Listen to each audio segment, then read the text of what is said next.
ایک سورہ فاتحہ سے عصمت علی شاہ سید ارتضا حسین سے افتخار حسین سے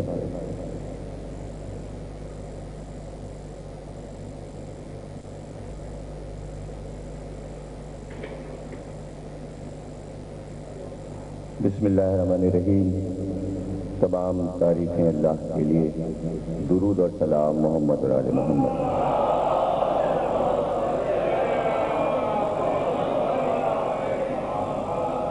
مجالس شہادت شہزادی کونین، جگر گوش ہے رسول، بزت النبی، زوجہ شیر خدا، والد حسنین، اولین و آخرین کا فخر، فخر حوا، فخر سارہ، فخر حاجرہ، فخر صفورہ، فخر بلقیس، فخر آسیہ، فخر مریم، فخر خدیجہ، حضرت فاطمہ زہرا،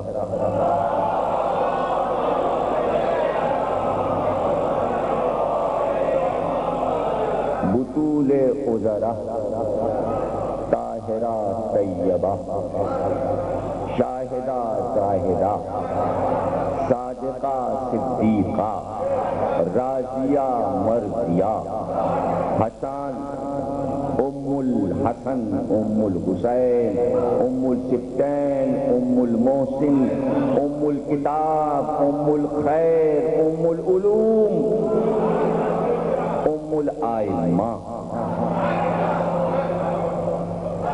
وہ بیوی کہ جس سے آج یہ دین باقی۔ ذرا کا تصور کیجئے کہ اگر کوئی بھی اولاد پیغمبر کے نہ ہوتی تو یہ دین کہاں ہوتا ہی نہ۔ اور اس کی دلیل یہ ہے کہ کس نبی کا دین ہے؟ جس کی اولاد نہیں اس کا دین نہیں۔ دین کہاں رہا؟ سب نے اپنے اپنے دین بنا لیے، نام بدل لیے، کتابوں کے نام بدل لیے، قوم کے نام بدل گئے۔ موسیٰ کی قوم موسوی نہیں کہلاتی، عیسیٰ کی قوم عیسوی نہیں کہلاتی۔ وہ یہودی ہیں، یہ نصرانی ہیں، انگریز ہیں، ان کی کتاب بائبل ہے، توریت کا پتہ ہی نہیں۔ آپ کے پاس نام بھی ہے، کتاب بھی ہے، قرآن بھی ہے، آپ اپنے آپ کو مسلم بھی کہتے ہو، مومن بھی کہتے ہو، ملک بھی ہیں آپ کے پاس، حدیثیں بھی ہیں، کتابیں بھی ہیں، مدرسے بھی ہیں، مسجدیں بھی ہیں، سب کچھ ہے۔ اس کی وجہ سے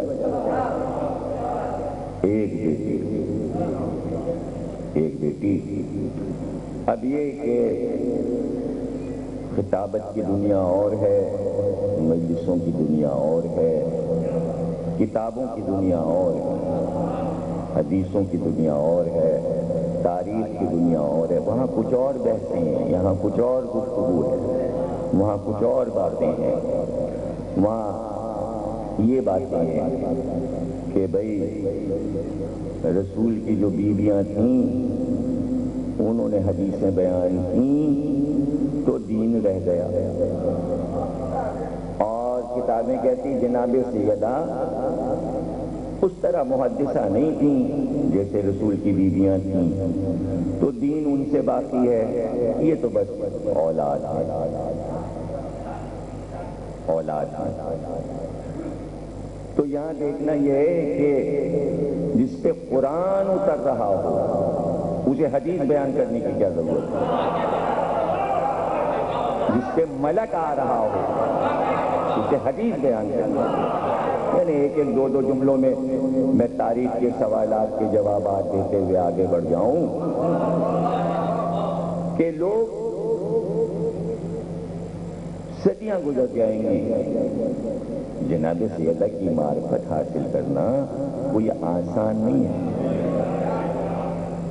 یہ ایک بہت ہی کڑی اور مشکل منزل ہے جس کو میں تمہیدی طور پہ سمجھا دوں، کیونکہ سلسلہ انشاءاللہ مجالس کا جمعے تک رہے گا، اور چاند کل نہیں ہوا تھا کیونکہ 30 ہو گئی، تو شہادت کا دن یوم جمعے کو آخری مجلس شہادت کی ہوگی، اور اسی میں جناب سیدہ کا علم جو برآمد ہوتا ہے وہ برآمد ہوگا۔ روزانہ مجلس کے بعد ماتم داری بھی ہے، رضویہ سوسائٹی کے علمدار کمیٹی کے نوجوان ماتم کریں گے، اور نوحہ پڑھنے والے بھی بارہ موجود ہیں ماشاءاللہ۔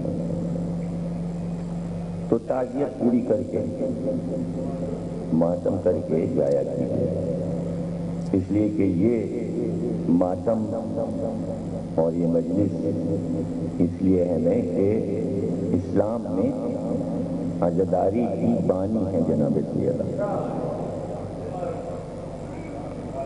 اگر جناب سیدہ نہ ہوتی تو رسول اللہ پہ کوئی رونے والا نہیں۔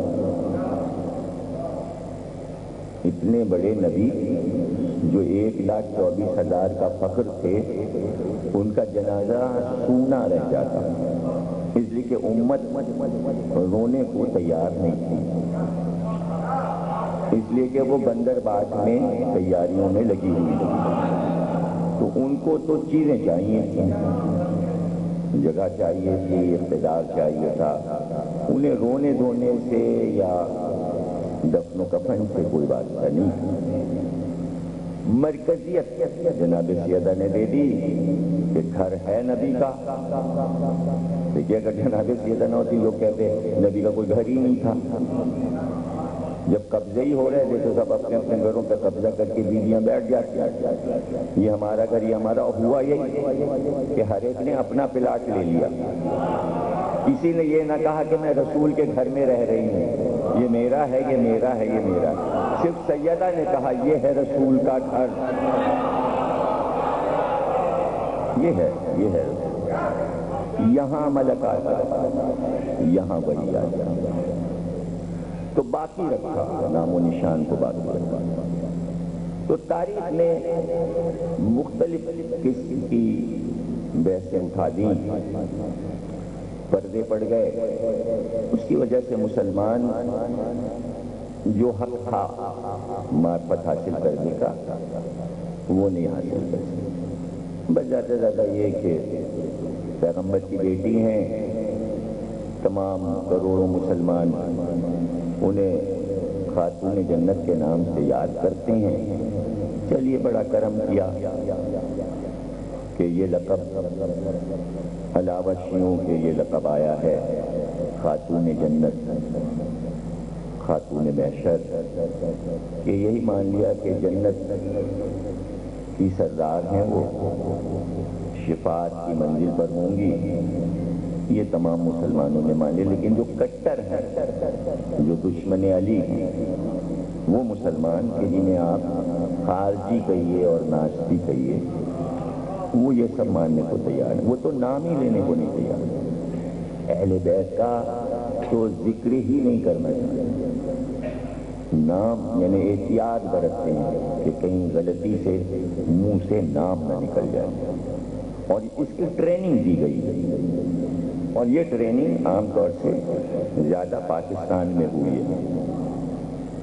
تو میں یہ کہا کرتا ہوں کہ چونکہ ان کی ٹریننگ بہت شدت سے ہو رہی ہے، تو آپ کی اپنی بھی تو ایک ٹریننگ ہو، آپ کی بھی تو ٹریننگ ہو کہ آپ بھی شدت سے ذکر کیجیے، شدت سے بچوں کو ذکر سکھائیے، اس لیے کہ ان کی ٹریننگ ان کے نہ دنیا میں کام آئے گی نہ آخرت میں۔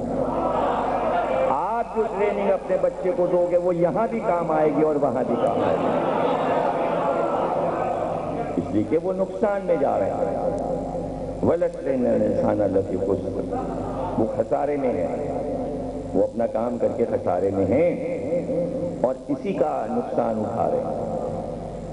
آپ دیکھیے، اگر آپ غور کیجیے کہ اتنا سب کچھ آزادی کے باوجود پاکستان میں کہ عورتیں آفیسز میں کام کریں، کھلی آزادی ہے، ٹی وی پہ بھی بٹھا دی گئی ہیں عورتیں، خبریں بھی پڑھیں، یہ بھی کریں وہ بھی کریں، ہر جگہ عورتوں کو آگے کر دیا۔ اس کے باوجود امریکہ یہ کہہ رہا ہے کہ نہیں، ابھی آسیہ عورت کے اوپر سختی ہے، دہشت گردی عورت کے ساتھ، وہ ماننے کو نہیں تیار ہے۔ آپ نے اتنا پیش کر دیا کہ بھائی ہم نے میڈیا پہ عورت بٹھا دی، ہم نے اپنے ملک کی عورت کو وزیر اعظم بھی بنا دیا تھا، ہم کو اتنی، لیکن وہ ایک ہی بات کہہ رہے ہیں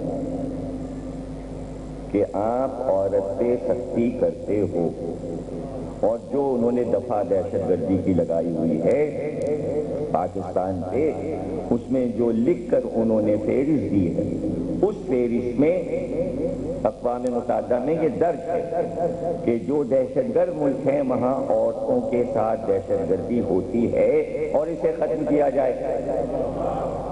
اچھا، پاکستان کی عورت سے امریکہ کو کیا دلچسپی؟ اگر یہاں ظلم ہو بھی رہا ہے تو امریکہ کو کیا دلچسپی ہے؟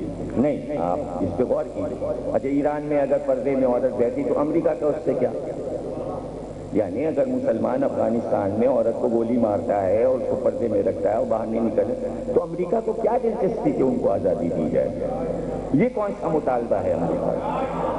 کوئی ان کو اس سے کوئی دلچسپی نہیں ہے۔ یہ مسلمانوں کا ایک ویک پوائنٹ ہے، اس ویک پوائنٹ کو عیسائی امریکہ سپر پاور اچھالتے رہتے ہیں کہ تمہارے نبی کی ایک بیٹی تھی، جو ظلم تم نے کیا ہے وہ تاریخ میں درج ہے۔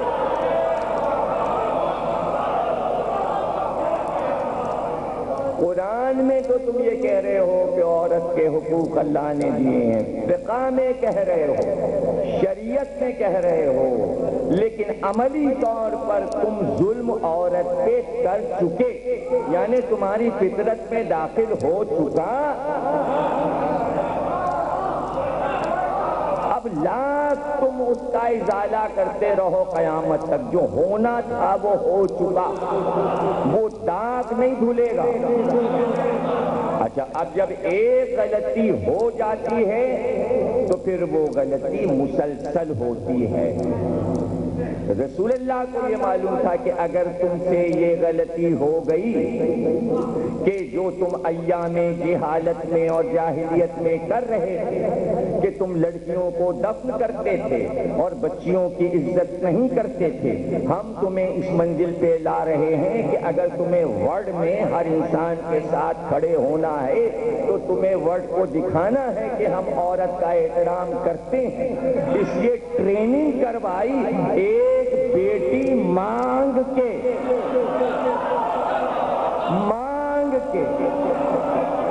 کہ جب وہ آئے تو ہم تعظیم کو اٹھ جائیں۔ مسلمانوں سیکھو کہ عورت کا احترام ہوتا کیا ہے۔ اتنی ٹریننگ پر یہ کیا کہ جیسے ہی نبی گئے آگ لگا دی، آگ لگا دی۔ اب ہو گئی عادت خراب، عادت خراب ہو گئی، یعنی عورت پہ ظلم کرنے لگے، عادت ہو گئی خراب۔ عادت خراب نہ ہوتی، اگر عادت خراب نہ ہوتی تو بار بار مصاحب نہ سمجھ لیجیے گا کہ ابھی پڑھوں گی تو مجلس شروع بھی نہیں ہوئی، بار بار حسین کہہ رہے تھے مجھ سے لڑو، یہ خیمے میں جو عورتیں بیٹھی ہیں اس سے تمہارا کوئی واسطہ نہیں، میری زندگی میں خیام کی طرف مت دیکھنا۔ لیکن ان کے نفس خباثت میں یہ تھا کہ کسی طرح حسین کی لڑائی کو روکنے کے لیے خیمے پہ حملہ کر دیں، یعنی فطرت میں داخل تھا عورتوں اور بچوں پہ ظلم کرنا۔ جیسے ہی شام غریبہ آئی، اندر کا وہ خبیث انسان باہر نکل آیا۔ اب دھوتے رہو بیٹھ کے، کوثر کے پانی سے دھو لو، یہ داغ دھل جائیں، کوفے کا بازار تاریخ سے نکل جائے، شام کا بازار نکل جائے، دربار نکل جائے، منہ پہ چھاپے لگے ہوئے، یہ تو نہیں دھل سکتا۔ ہاں، اس کا آسان طریقہ میں بتائے دیتا ہوں، وہ یہ ہے کہ یہ داغ کھلتا نہیں، یہ داغ لگا رہے گا. آپ اسے دباتے رہو، تاریخ میں لکھتے رہو، نہیں کچھ نہیں ہوا، بیکار، غلط ہے، یہ شیعہ باتیں کرتے ہیں، کوئی بازار میں نہیں لے گیا، کوئی نہیں چادر چھینی، نہیں یزید نے بڑا احترام کیا، نہیں یزید کے گھر والوں نے بڑا احترام. بھائی تم کرتے رہو، کہتے رہو مدینے میں گھر نہیں جلا، نہیں جلایا گیا، ظلم نہیں ہوا، جناب سیدہ پہ ظلم نہیں ہوا. تمہارا یہ کہنا تاریخ میں خود ہی ظاہر کر رہا کہ کچھ ہے جسے چھپایا جا رہا، کچھ تو ہے، کچھ تو ہے جس کی پردہ داری ہے. یہ کہنا ہی کیوں پڑتا ہے کیسا نہیں ہوا؟ کہاں سے یہ آ گیا کہ ایسا ہوا؟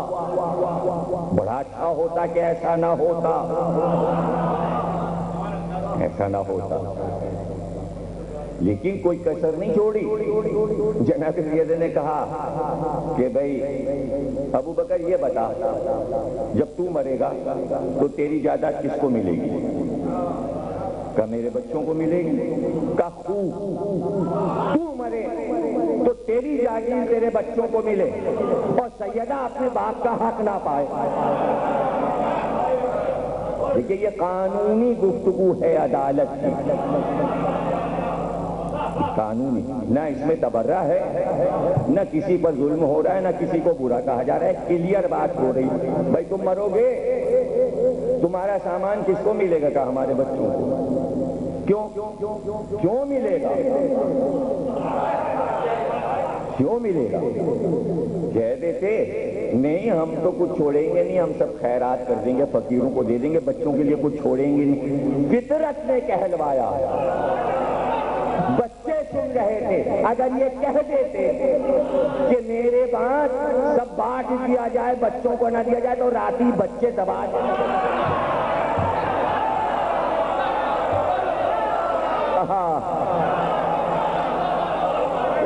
کیا بیان دیا ہے بھائی آپ؟ کیا بیان دیا؟ بڑے بڑے امیر دنیا کے ہر ملک کے وکلا کرتے ہیں اتنی زیادہ چھوڑ رہے ہیں، جھگڑا ہوتا ہے یا آپ زیادہ فنڈ دے کے جا رہے ہو امداد باہمی میں، یہ ہمارا حصہ ہے، اس میں بڑھاؤ. دھمکی ملتی ہے وکیل کو، ابا سے کہہ دو. 1,00,000 واقعات ہیں کہ زیادہ حصہ اس میں ہمیں دیں، زیادہ امداد میں نہ دے کے جائیں. اور رسول کی آپ نے ساری چیزیں امداد میں دلوا دی. فقہ میں قانون بن گیا کہ بیٹی کو کچھ نہ دیا جائے. یہ ہے وجہ دہشت گردی کے الزام کی کہ آپ کے شرعی قانون میں بیٹی حصے دار باپ کی نہیں ہوتی. چاروں فقہوں میں، حنفی میں، حنبلی میں، مالکی میں، شافعی میں، بیٹی کو نہیں دیں گے، بیٹی کو نہیں ملے گا. لیکن اب بیٹیاں اس دور کی بیٹیاں ہیں نہ ثقیفہ کے دور کی عدالت ہے. وہ لے کے رہتی ہیں، وہ لے کے رہتی ہیں. اور پھر پاکستان میں عورتوں نے باقاعدہ میٹنگ کی، ہلا گلا کیا، ریلیاں نکالی، کمیٹیاں بنائیں، اور پھر دولت سے کہا یہ سب پاکستان کے لا میں داخل کیجیے عدالتی طور پہ کہ بیٹی کا حصہ دیا جائے. بیٹی باپ کی جائیداد کی وارث ہوگی، دولت نے آئین میں داخل کر دیا. اب کسی نے یہ نہ پوچھا کہ آپ نے چاروں فقہوں کے خلاف کیا اور خلافت کے دربار کے خلاف قانون کے کیا، آپ نے قانون کیوں بدلا؟ بدلا گیا دنیا کے ہر ملک میں فقہ کے خلاف یہ قانون بدلا گیا، اس لیے کہ کروڑوں بیٹیاں باپ کے مرنے کے بعد اپنے باپ کی جاگیر کی وارث ہوتی ہیں.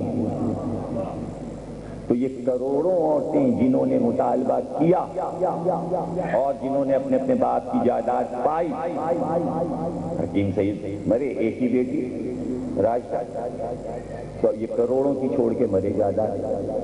کون سا محلہ ہے جہاں ان کی کوٹھی نہیں ہے اور بلڈنگ نہیں ہے؟ کروڑوں کی جائیداد، اربوں کی جائیداد حکیم سید نے. کہا جاتا تھا اب یہ حکومت کو دے گئے لی بیٹی نے، ملی بیٹی کو، اسی کے نام ہوئی، وہی وارث بنی۔ کوئی کہتا بھائی دیوبندی تھے، بیٹی کو نہ دیا جائے، تو یہ قانون کہ بیٹی میں اتنی ہمت پیدا ہو جائے کہ آج 1400 برس کے بعد اپنا حق لڑ کے عدالت سے لے لے، یہ جذبہ یہی پیدا کر کے سیدہ گئیں کہ اگر یہ جذبہ مسلم عورتوں میں پیدا نہیں ہوگا تو یہ اسلام دہشت گرد کہلائے گا۔ یہ مطالبہ کرنا اس بات کی دلیل ہے کہ اسلام نے عورت کا ایک مقام رکھا ہے۔ یہی مطالبہ سیدہ منوانا چاہتی تھی، مجھے ملے یا نہ ملے ہر بیٹی محروم نہ رہ جائے، ورنہ اسلام کی بدنامی ہے۔ تو فدق جو ہے وہ مذہبی جھگڑا نہیں ہے، وہ اسلام کے چہرے کا ایک آبرو مندانہ فیصلہ ہے۔ اس نظریے سے جب تک مسلمان بی بی کے مقدمے کو نہیں دیکھیں گے، معرفت نہیں حاصل ہوگی۔ اور رسول اللہ نے یہ چاہا کہ صرف یہ نہیں کہ تم ہماری بیٹی کو مان لینا، کوشش یہ کی کہ معرفت جان کر پہچاننا، سمجھ کر پہچاننا۔ یہ نہیں کہ میرے ایک بیٹی تھی بس تم نے کہا ہاں حضور کی بیٹی کو ہم مانتے ہیں۔ ائمہ نے اس پر زور دیا، مولا علی سے لے کے امام مہدی تک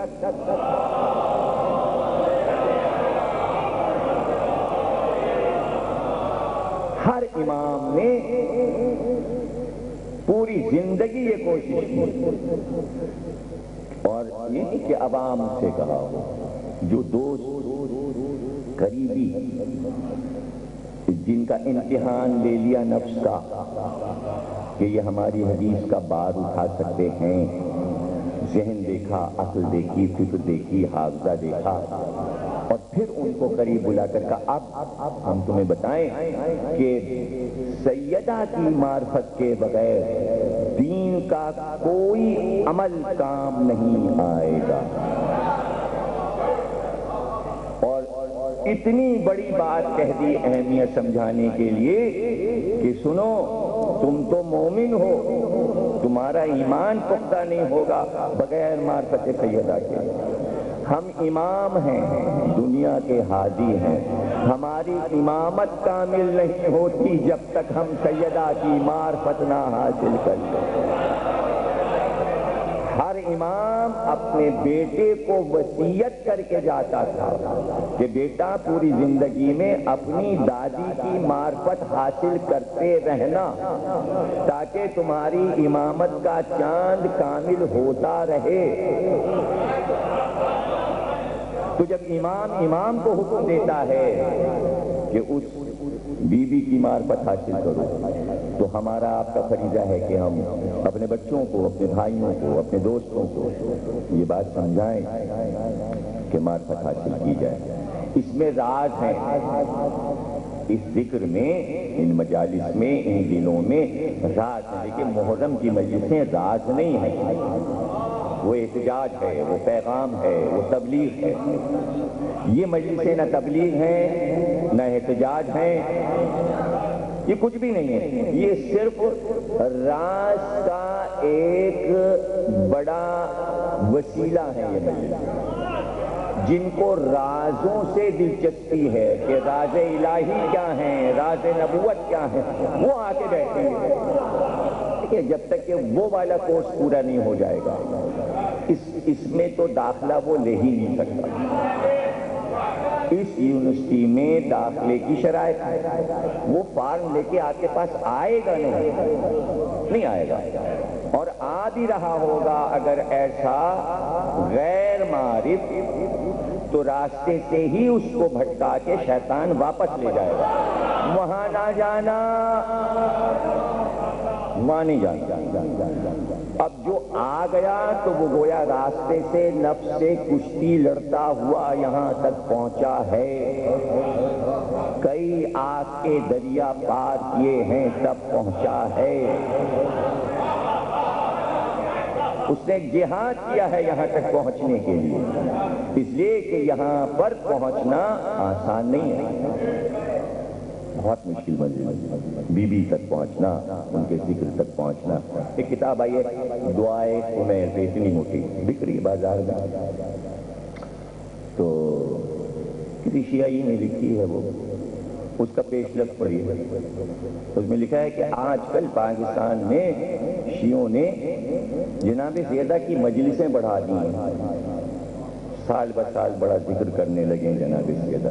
یہ دراصل شیعوں نے بہانہ رکھا ہے تبرہ بازی کرنے کے لیے، اور کوئی حدیث قصہ کی کوئی بھی اہمیت نہیں ہے، کوئی مستند نہیں ہے، کوئی یہ سب چیزیں بیکار ہیں جو کہا جاتا ہے کہ جناب سیدہ کا گھر جلا اور یہ ہوا اور وہ ہوا، یہ سب غلط ہے اور یہ سب ذکر نہیں کرنا چاہیے۔ کتاب شیعہ ادارے نے چھاپی اور شیعہ کتاب، پیغام پہنچ گیا، خارجیوں کا ناسیوں کا پیغام کتاب کے ذریعے آپ کے انٹر ہو گیا۔ اب دعائے کمیل کی وجہ سے آدمی کتاب تو لے گا، کتاب تو لے گا، پھر اس میں پڑھے گا، اب پھر وہ بحث شروع ہوگی، تو ہماری فکریں بحث کی نظر ہو جاتی ہیں، فیصلے پر پہنچتے پہنچتے ہم مر چکے ہوتے ہیں، ہمارا جنازہ اٹھ چکا ہوتا ہے، ہم دفن کیے جا رہے ہوتے ہیں وادی حسین میں یا جنت البقیع میں، اور بغیر فیصلے کے نکل لیتے ہیں۔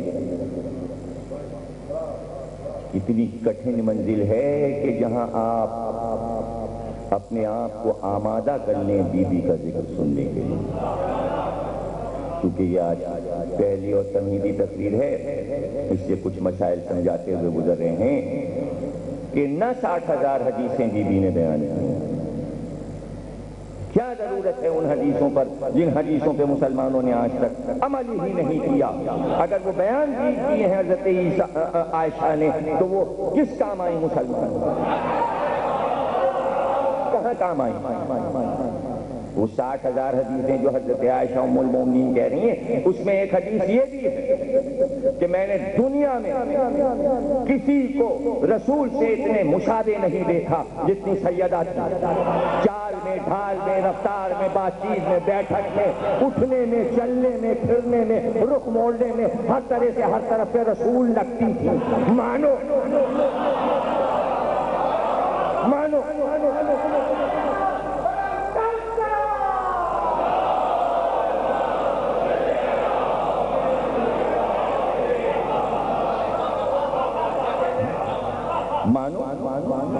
60,000 حدیثوں میں یہ بھی ہے کہ میں نے اپنے ابا سے پوچھا کہ آپ علی کے چہرے کو مسلسل کیوں دیکھتے جا رہے ہیں؟ جب وہ آتے ہیں آپ ان کا چہرہ دیکھنے لگتے ہیں۔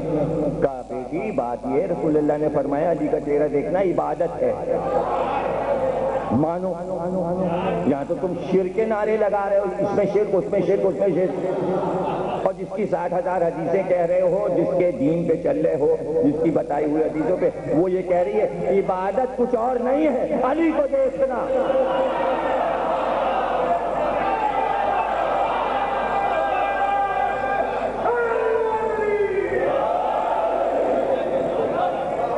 تو بھائی وہ 60,000 حدیثیں کس کے کام آئی؟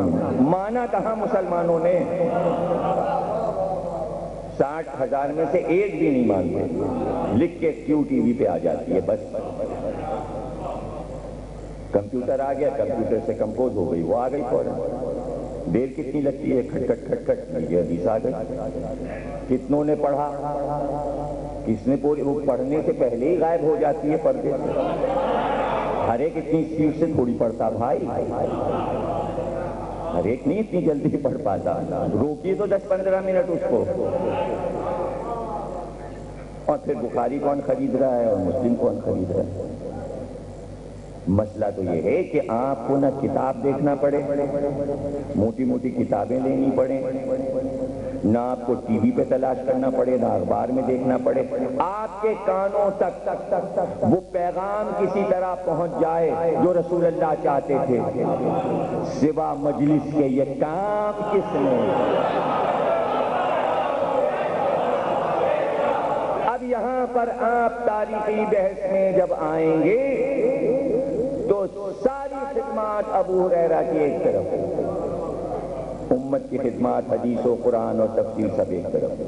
ایک بیٹی عمر 18 برس، اب جو جیے 90 برس تو کہے حدیثیں بیان لاکھوں کرے۔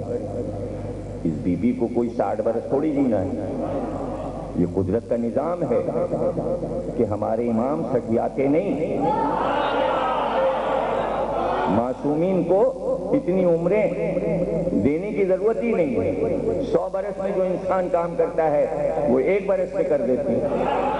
رسول اللہ نے سارا کام 10 برس میں کر دیا مدنی زندگی میں۔ 11 ہجری کے شروع میں چلے گئے ربیع الاول میں، ربیع الاول میں آئے تھے، 1 ہجری میں آئے، 11 کے شروع میں چلے گئے، 10 سال میں سارا کام، 87 غزوات، فتوحات، یہ وہ، امت بنایا، سب کچھ کیا، لو یہ دو منظور تو مولا، بات ختم۔ جلدی کائنات میں کسی نے یہ کام بھی کیا؟ 10 سال ہوتے کیا ہیں، دیکھتے دیکھتے تو یہ 35 سال تو ان مجلسوں کو گزر گئے۔ کسی رضویہ میں شروع کی تھی، 35 سال ہو گئے، جو بچہ اس وقت پیدا ہوا تھا وہ 35 کا میرے سامنے بیٹھا ہوگا۔ سمجھ رہے نا؟ 10 سال ہوتے کیا ہیں، لیکن وہی 10 سال آپ لاکھوں صفحوں میں پڑھتے ہو۔ تاریخ اسلام کی 10 جلدیں، بخاری کی 3، مسلم کی 3، ترمذی کی 3، موطا کی 2، فلانے کی یہ، اس کی 2، اس کی وہ، لاکھوں کتابیں جمع کرو، وہی 10 سال۔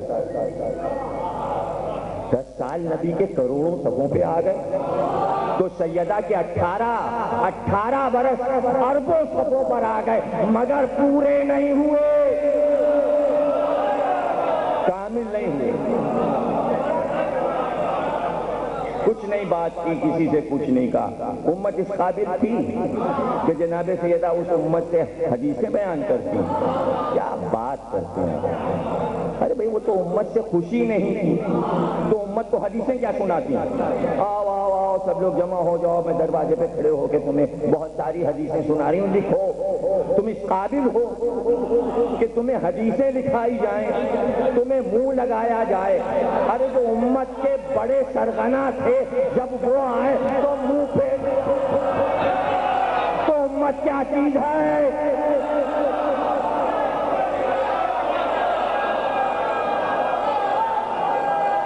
امت کیا ہے؟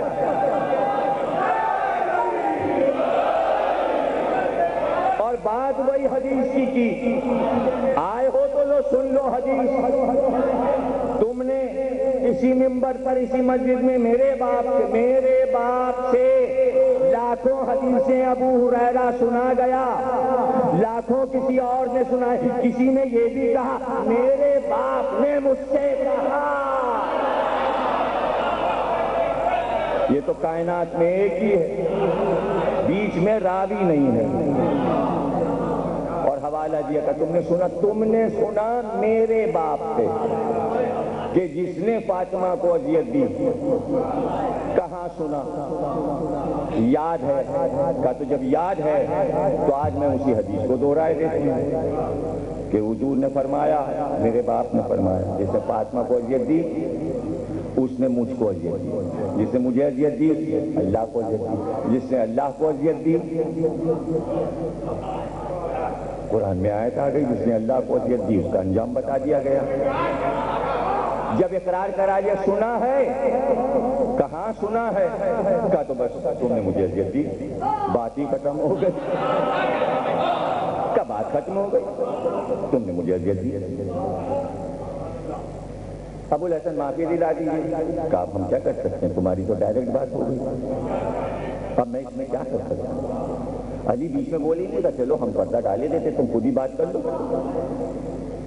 تو منہ پھیر لیا، پردہ پڑے رہنے کے باوجود دیوار کی طرف منہ کر کے بات کی کہ بس آج ہمارا تمہارا معاملہ گفتگو ختم، اب ملاقات محشر میں ہوگی۔ اور آخری جملہ کہا جب تک زندہ ہوں ہر نماز میں تمہارے لیے بد دعا کروں گا۔ اب یہ منشور ہے، تاریخ سے کھرچ کے نکال دو، وہ تو بد دعا کر گئے، جو کچھ انہیں کرنا تھا وہ بد دعا کر گئے۔ مجھے نہیں پتا کہ کیا بد دعا کر گئی، وہ بد دعا کا ذکر خطبے میں آیا ہے، اس بد دعا کا ذکر خطبے میں آیا ہے اور اس کی وضاحت کر دی ہے۔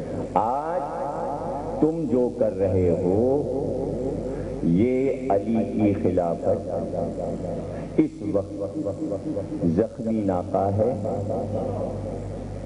اس کو میں نے اپنے در سے ہاتھ دیا۔ عرب میں جیسے آپ نے مثل شروع ہوگی، کتا زخمی ہو جاتا ہے تو جدھر جاتا ہے اس کو کتے بھنبوڑ کھاتے ہیں، وہ جنگل کی طرف بھاگتا ہے۔ اسی طرح عرب میں اگر اونٹ زخمی ہو جائے تو اس کو لوگ بھگا دیتے ہیں صحرا کی طرف، رکھتے نہیں، اس لیے کہ دوسرے اونٹ اسے دیکھ کے کھاتے ہیں، مارتے ہیں۔ خلافت کو تشبیہ دی اس زخمی اونٹ سے۔ اگر بر صغیر میں ترجمہ ہوگا تو پھر تفسیر ہوگی کتے سے، زخمی کتے سے۔ اور میں نے اس ناکے کو بھگا دیا، اپنے دروازے سے نکال دیا، میں نے بھی زخمی ناکا نکال دیا۔ اور اس کے بعد اب ناکا اونٹنی کو کہتے ہیں عرب میں، تو بی بی نے کہا اب تم اس ناکے سے دونوں تھنوں سے دودھ نکالنے کی کوشش کرو گے، لیکن جب تم دودھ نکالو گے تو دودھ کی جگہ خون کی دھاریں نکلیں گی، اور یہ قیامت تک ہوگا۔ اب حکومت سے پھول برسیں گے نہ موتی برسیں گے، اسلامی حکومت جہاں بھی رہے گی خون برسے گا۔ آج تک کوئی اسلامی حکومت میں نے تو نہیں دیکھی کہ جو پھولوں کی سیج پر سجی رہی ہو کسی دنیا کے ملک میں، جو بد دعا کرنی تھی وہ کر گئیں۔ آپ حکومت کرتے رہو، اسی طرح پھانسیوں پہ چڑھتے رہو، قتل ہوتے رہو، ہر ملک کا سربراہ مارا جاتا رہے، کہیں سکون نہ رہے۔ کوئی حکومت ایسے سکون سے بھی ہٹ گئی، افغانستان کی ہٹ گئی، عراق کی ہٹ گئی، یا آ گئی سکون سے، یا سربراہ جو ہے بڑی عزت سے اس کا جلوس نکالا گیا ہو صدام کا، یا قذافی کو بڑی عزت مل گئی ہو، یا آپ کے یہاں بڑی عزتیں ملی ہوں سربراہوں کو، کسی کو اگر عزت ملی ہو، یہ ہے جناب سیدہ کی بد دعا کہ مسلم حاکم کبھی عزت نہیں حاصل کرے گا۔ اگر صرف یہ اتنا پیغام دنیا کے ہر حاکم مسلم میرا سن لیں کہ ان کے پاس عزت بھی ہے یا نہیں، حکومت ہے عزت نہیں ہے، اور پھر اپنے آپ سے اور تاریخ سے اور آپس میں میٹنگ کر کے پوچھیں کہ بھائی ہم سب اسلامی ملک کے سربراہ ہیں، ہم لوگوں کے پاس عزت کیوں نہیں ہے، یہ دکھاوے کی عزت کیوں ہے، تو پھر بیچ میں کوئی پکار کے کہے سیدہ کی بد دعا ہے۔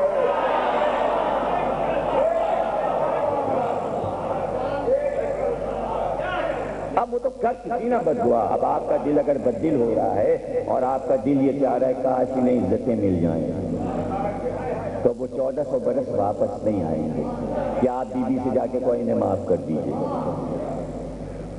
رحمت للعالمین کی بیٹی جو ہمیشہ سب کو معاف کرتی رہی ہے، اس بات کی اہمیت کو سمجھیے کہ اگر وہ بد دعا کر رہی ہے تو پھر کیا اس پہ گزر گئی کہ یہاں پر اس نے صبر نہیں کیا۔ صبر نہ کرنا یہ انبیاء کی پہچان ہے۔ دونوں راستے ہیں، صبر کرنا بھی انبیاء کی پہچان ہے، صبر نہ کرنا بھی انبیاء کی پہچان ہے، لیکن دونوں کے سٹیٹس کم ہوتے ہیں اور زیادہ ہوتے ہیں دونوں منزلوں میں۔ موسیٰ خضر کے مقابلے میں صبر نہیں کر سکے، بار بار پوچھے تھے یہ کیا ہے، یہ کیا ہے، یہ کیا ہے، اور خضر کہہ رہے تھے صبر نہیں کرتے ہو، صبر کا وعدہ کیا تھا صبر نہیں کر رہے ہو۔ یعقوب نے بڑا صبر کیا، بیٹا کھو گیا، اللہ نے کہا صبر جمیل کیا۔ تو انبیاء صبر کرتے ہیں، لیکن اور انبیاء نے نہیں کیا، حضرت نوح نے نہیں کیا، کہا عذاب لا، بس اب صبر نہیں ہوتا لے آ عذاب، اللہ لے آیا۔ یعنی نوح کا صبر نہ کرنا بھی اللہ کو پسند آیا، یعنی فوراً عذاب لے آئے. جناب صالح نے کہا عذاب لیا، اب مجھ سے صبر نہیں ہوتا، اللہ عذاب لے آیا. جناب ہود نے کہا اب صبر نہیں ہوتا، عذاب لیا، اللہ عذاب لے آیا. جناب لوط نے کہا بس اب نہیں ہو رہا ہے، لے عذاب، اللہ لے آیا. یہ نہیں ہوتا کہ نبی کہے عذاب لے، اللہ کہنے کہ تم کہہ رہے ہو ہم لا رہے ہیں، اس لیے کہ تم سچے ہو، تم صدیق ہو. تو محمد کو بھی یہ کہنا تھا، محمد کو بھی یہ کہنا تھا کہ اس امت کو عذاب میں مبتلا کر دے، لیکن چونکہ وعدہ ہو چکا تھا کہ تمہاری امت پر ہم عذاب نہیں لائیں گے، تو کوئی تو صورت عذاب کی ہو کہ نبی ان کے لیے عذاب چھوڑ کے جائیں. عذاب مسلمانوں نے خود خریدا. اور کس طرح خریدا؟ کہ یہ کاغذ ہے، پدک میں تمہارے نام لکھے دے رہا ہوں، اگر یہ تمہارے پاس رہ جائے تو امت عذاب سے بچ گئی، اور اگر یہ پرزہ پھاڑ دیا جائے تو اب یہ عذاب سے نہیں بچے گی. آج چلے گا، مہدی کے وقت آئے گا. اور وہ ناراضی تو اپنی ذاتی، دین کا مسئلہ دوسرا تھا، اس میں جو کہنا تھا وہ کہہ دیا، دین کے مسئلے میں پورا خطبہ دے دیا. اب جو اپنا ذاتی مسئلہ تھا کہ میں بھی کوئی حیثیت رکھتی ہوں ذاتی طور پر، میں بھی ذاتی طور پر، ذاتی میری زندگی میں یہ ہے کہ میں کسی کی بیٹی ہوں، کسی کی زوجہ ہوں اور کسی کی ماں. تو بحیثیت بیٹی، بحیثیت زوجہ، بحیثیت ماں، میرے بھی کچھ حقوق ہیں معاشرے پر. ان حقوق کو استعمال کرتے ہوئے میں تمہیں بددعا دے رہی ہوں، اس لیے کہ تم نے نہ ماں کا احترام کیا، نہ بیٹی کا احترام کیا، نہ تم نے زوجہ کا احترام کیا. تمہارا فاتح ہے علی، خیبر اس نے پتا کہ تمہارا سپہ سالار تھا، تمہارے لیے مال غنیمت لایا ہے، تم نے اس کے بیوی کا احترام نہیں کیا. ان بچوں کے لیے رسول نے یہ کہا کہ میں ناقہ بنتا ہوں، منبر پہ بٹھایا، ان بچوں کی ماں کا احترام نہیں کیا. نبی میری تعظیم پوچھتے تھے، تم نے نبی کی بیٹی کا احترام نہیں کیا. تو تم نے معاشرے کی تینوں حیثیتوں کو ختم کر کے عورت کی توہین کی، اس سے تمہارے لیے بددعا. اب بددعا یہی ہے، امریکہ کہتا رہے دہشت گردی، عورت کے ساتھ دہشت گردی.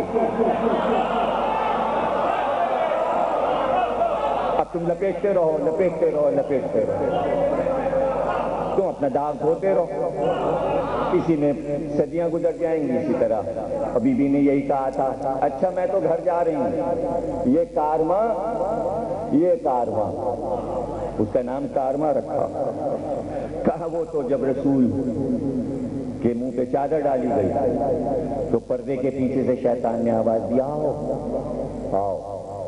تم اس کے بلانے پہ دوڑ گئے، رسول کا جنازہ چھوڑ کے. وہ آگے چلے، تم پیچھے چلے، پھر پورا کارواں پیچھے پیچھے، آگے شیطان، پیچھے پیچھے کارواں. لو وہ جا رہا ہے، اب یہ قیامت تک کارواں شیطان کے پیچھے جاتا رہے گا. تم اسی طرح چلتے رہو گے یہاں تک کہ جہنم کے دہانے پہ پہنچ جاؤ گے. یہ ہے خطبہ پدک، سارا انجام بتا دیا سب سامنے. اب تم نہ پڑھو، اسی کو ائمہ نے کہا معرفت حاصل کرو. جب معرفت حاصل کرو گے تو یہ سب پڑھو گے، جب یہ سب پڑھو گے تو پتہ چلے گا ہم بیٹھے کہاں ہیں. خالی لا الہ الا اللہ، خالی محمد رسول اللہ. ہمیں کچھ اور کرنا ہے، ہمیں کہیں اور جانا ہے، ہمیں ظلم کے دروازے چھوڑ دینے ہیں. تو بی بی کی معرفت کیسے حاصل کریں؟ حاصل کرنے کے لیے حدیثوں کے انبار نہیں لگائے، قدرتی طور پہ 5 یادگاریں بی بی کی تاریخ میں کتاب میں، اور 5 یادگاریں مجسم. 5 یادگاریں زیارت کے لیے، 5 یادگاریں کتاب میں زیارت کے لیے. ایسے چاہو زیارت کرو، ویسے چاہے 10 چیزیں ہیں بی بی کی یادگار، کافی ہیں لاکھوں حدیثوں پہ بھاری.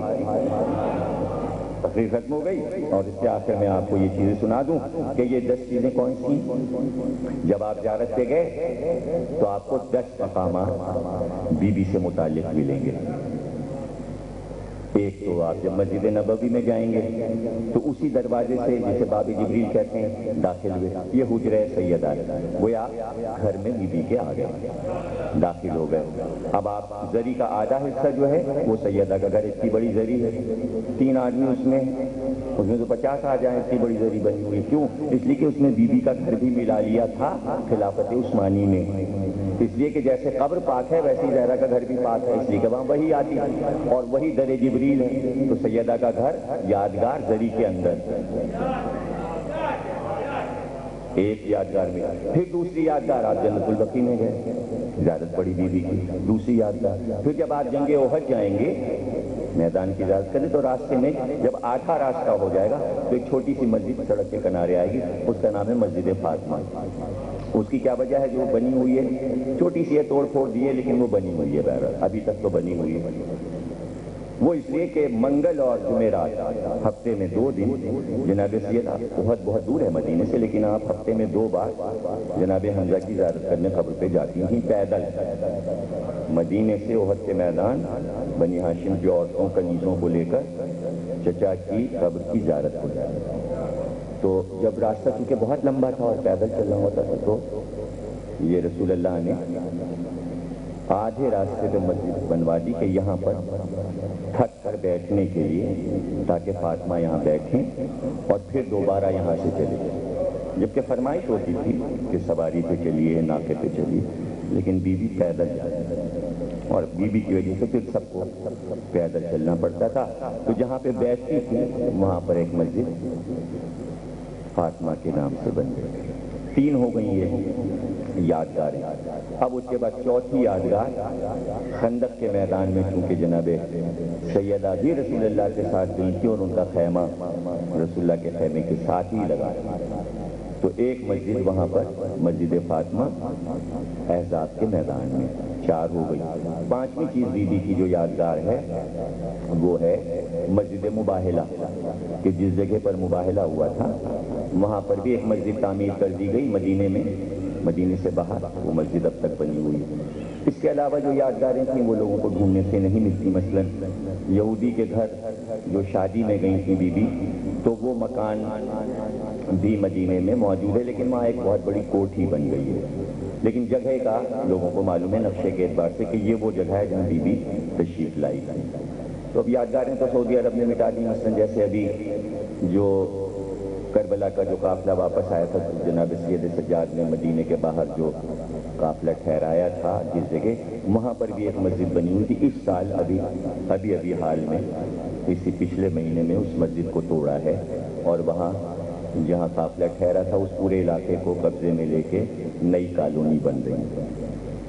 تو یہ یادگاریں اگر توڑ پھوڑ دی جائیں اور مٹا دی جائیں تو اس سے کوئی فرق ان ہستیوں پہ نہیں پڑتا، اس لیے کہ یہ یادگاریں دلوں میں بنی ہوئی ہیں اور اس کو نہیں مٹنے دینا۔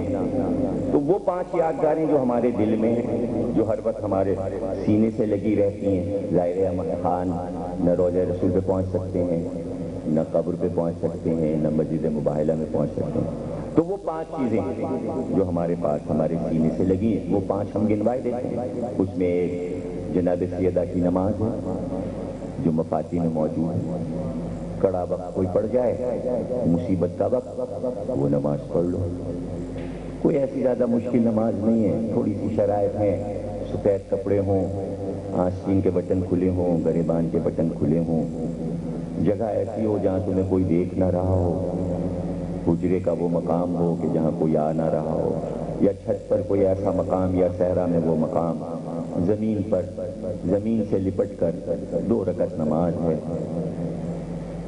سورہ علم کے بعد پہلی رکعت میں 10 بار سورہ قل واللہ، پھر رکوع میں رکوع پڑھنے کے بعد 10 بار سورہ قل، پھر سجدہ پڑھنے کے بعد 10 بار قل واللہ، اسی طرح دوسری رکعت میں سلام میں اور تشہد میں بھی 10 بار سورہ قل واللہ، اور اس کے بعد جب نماز ختم ہو تو سجدے میں جائے اور اپنی طلب بیان کرے اور یوں بیان کرے، یا مولاتی یا سیدتی یا فاطمہ زہرا اغیثنی، اے میری سید و سردار، ہم غیاث اغیثنی، ہم آپ کو پکار رہے ہیں، فریاد کر رہے ہیں، ہماری یہ فریاد سنیے، اس لیے کہ آپ ہماری مشکل کشا ہیں۔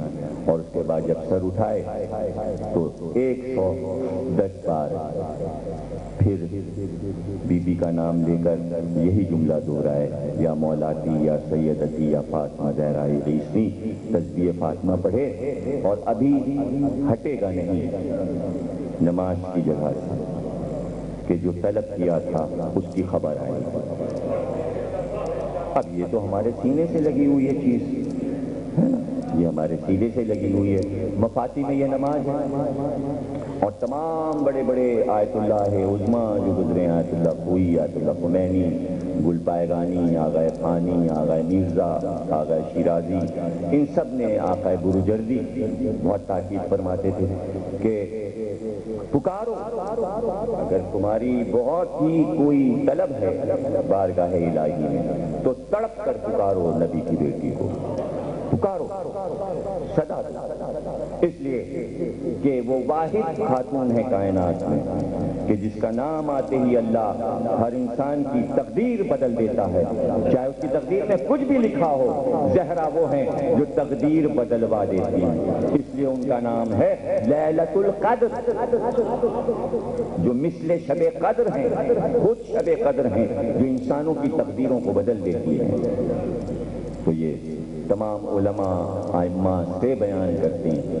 ایک یادگار ہو گئی، پھر دوسری یادگار ہمارے پاس دعائے نور ہے، وظائف الابرار میں دعائے نور ہے، اور اس کے لیے لکھا ہوا ہے کہ کسی طرح کی بیماری ہو، سر درد ہو، ہارٹ کا مسئلہ ہو، کوئی بھی تکلیف ہو جسمانی، آپ یہ مریض پہ پڑھ کے دم کرو، خود پڑھو، اپنے آپ پر گریبان میں پڑھ کے پھونک لو، آپ کے پاس شفا موجود ہے، بی بی کے نام سے موجود ہے۔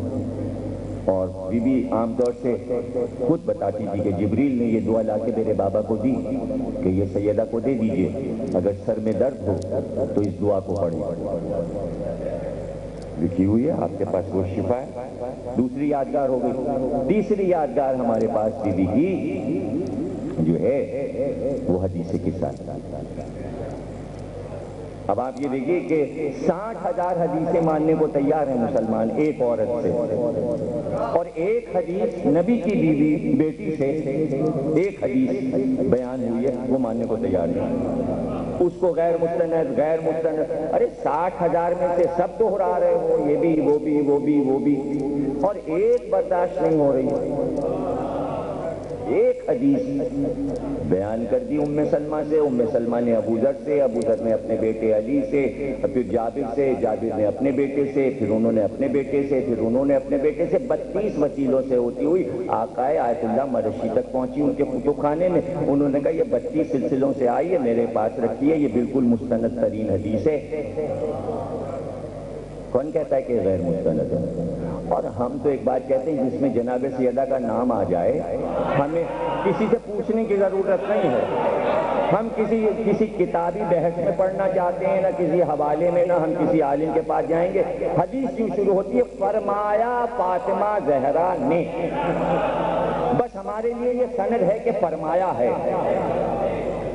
اور اس میں کوئی حیرانی کی بات نہیں ہے کہ کیا فرمایا، اس میں خلقت کائنات کا فلسفہ بتایا ہے، اسی میں بتایا حدیث میں کہ یہ دنیا ہم نے بنائی صرف اس لیے تم 5 کی وجہ سے، جلتے رہو خاک ہوتے رہو، تو ایک یہ ہو گیا۔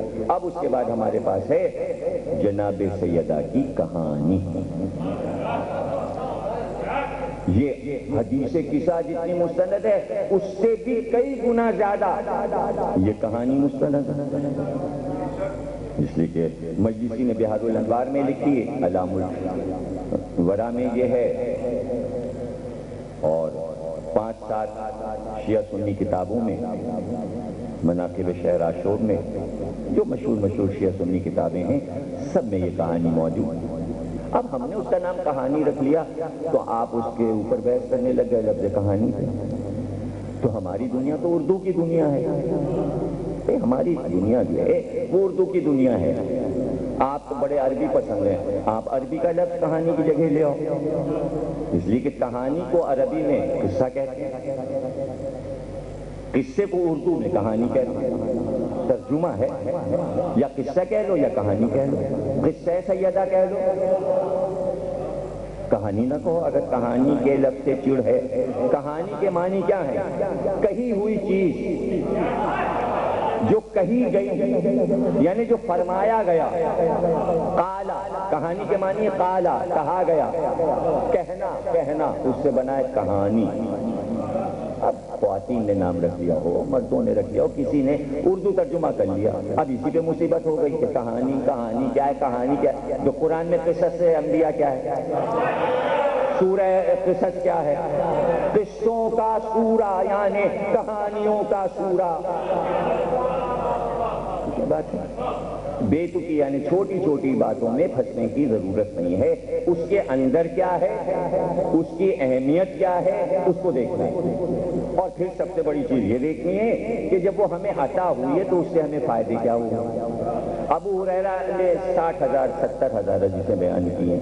میں آپ سے کہتا ہوں کوئی ایک حدیث بخاری سے لے لیجئے ابو ہریرہ کی، اور اس کے بعد آنکھیں بند کیجئے اور 2 پیسے کی شیرینی رکھیے اور کہیے اے ابو ہریرہ، آپ کی یہ حدیث ہم ورد کرنے جا رہے ہیں، ہمارا یہ کام کر دیجئے. اور جو ہو جائے کام تو پھر وہ چلا دیجئے، ٹی وی پہ بھی بیان کر دیجئے، نظر ابو ہریرہ، کہانی ابو ہریرہ مقبول ہے، مٹھائی لاؤ، مراد آ رہی ہے، لوگ چلے آ رہے ہیں. یہاں کروڑوں انسانوں کی مراد ایک کہانی سننے پر آ چکی ہے.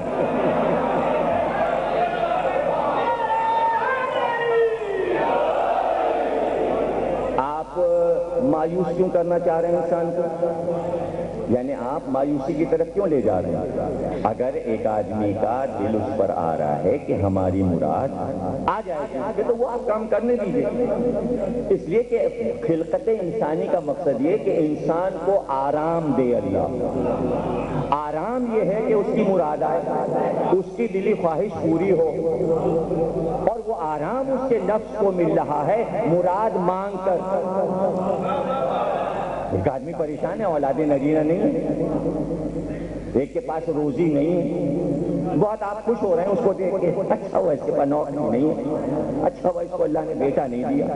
اس نے آپ کی بدتمیزی کو دیکھتے اس نے کہا بیوی بہت تانے دے رہا ہے یہ مزدور کمبخت، روزی دے دیجئے، میں آپ کی کہانی سنوں گا. روزی مل گئی، تم جل گئے. تم نے کہا کہانی وہانی کچھ نہیں ہے، اسے تو روزی مل گئی اور تم کہتے رہو کہانی وہانی کچھ. اس نے تو روزی پائی، اس نے اپنی ترقی بیوی سے کروا لی، اب تم مرتے رہو جلتے رہو. اس نے بیٹا مانگ لیا، بھائی بیٹے تو راہی کو حسین نے دے دیے، اب تم جلو، تم جلو. اس کو تو مل گئے، وہ تو خوش ہو گیا، اور اس نے اس کے شکرانے میں کچھ دے بھی دیا حسین کو. تو اسی طرح یہ کہانی کتاب تو دیکھیے بک رہی ہے، میں نے بھی چھاپی. یہ حبیب صاحب بیٹھے ہیں کہ واللہ کہ سویم میں تو بانٹنا تھا اس کو. تو میں نے جب بہت قصے میں نے سنے، دبئی میں، ابو ظہبی میں، ہر جگہ پروپیگنڈا ہوتا ہے یہ جھوٹی کہانی ہے، یہ نہیں سننا چاہیے فلانے. میں نے اس کہانی میں اب جو چھاپا کتاب کے نام دے دیے کہ یہ کہانی مسلمانوں کی مستند کتابوں میں یہ راوی ہیں، 1400 برس سے کتابوں میں چھپ رہی ہے، یہ بنائی نہیں گئی. اور پھر ظاہر تحقیق ایک ایسی چیز ہے کہ جب کتاب لکھنے بیٹھو، کام کرنے بیٹھو، تو وہی قصہ جو ہم پہلے سنتے آئے اور پڑھتے آئے ہیں، جب اس کو دوبارہ ریوائز کرو، ڈھونڈنا شروع کرو تو نئی چیزیں اسی قصے میں مل جاتی ہیں. ارے یہ رہ گیا، یہ تو ہماری نظر میں آیا نہیں، اب یہ پتہ چلا.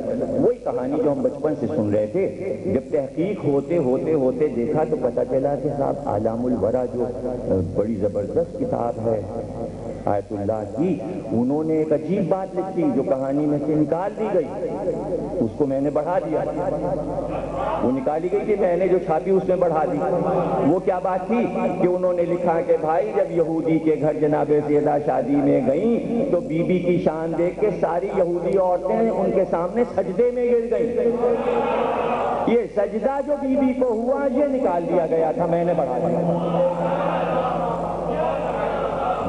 دیا. میں نے یہ سوچ کے بڑھا دیا کہ مسلمانوں نے بی بی کو اگر سجدہ کیا ہوتا تو شرک ہو جاتا، یہودیوں نے سجدہ کیا وہاں شرک کا کوئی ہوتا، وہ تو مشرک تھے.